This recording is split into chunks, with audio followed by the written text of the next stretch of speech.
سلام عليكم على كل الناس اللي بتسمعني، اتمنى دايما تكونوا بخير. ويلا بينا ندخل في الموضوع.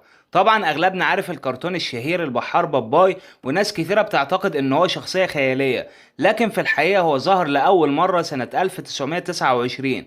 والمفاجأة بقى ان شخصية باباي هي شخصية حقيقية. الراجل الحقيقي هو شخص يدعى فرانك فيجل، ودوت فعلا كان بحار. مواصفاته ان هو راجل رفيع وحجمه قليل، وبالفعل كان بيدخن البيض وما كانش عنده اسنان. تاني شخصية هو السيد ماغو، وده واحد من أفلام الطفولة الكلاسيكية. شخص قصير ومتقاعد وغني جدا، وبيواجه مشاكل في حياته بسبب أسره وطبيعته العنادية. والشخص الحقيقي هو ممثل كوميدي امريكي اسمه اد بلوسي فليدز، وده كان الكاركتر الحقيقيه ورا شخصيه السيد ماغو. وطبعا كلنا واخدين بالنا من الشبه الكبير ما بينهم.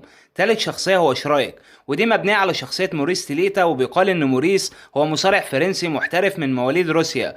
المهم يعني كان مصدر الهام شخصيه شرايك، وفي تشابه كبير في ملامح الجسم الضخمه، بالإضافة لودانه الكبيرة وعينيه وأنفه وحتى شعر جسمه وبقه أو فمه. شخصية تنتان مأخوذة من بالهولد. بيقولك بقى إن بالهولد كان عمره 15 سنة لما قرر يسافر حول العالم، وبدأ حياته كممثل وكاتب سينمائي دنماركي، وكان بيلبس البدلة والمعطف والقبعة. ومن المستحيل إنك متلاحظش وجه الشبه ما بينهم في الشكل والسلوك، وحتى في حياتهم الحقيقية كمان.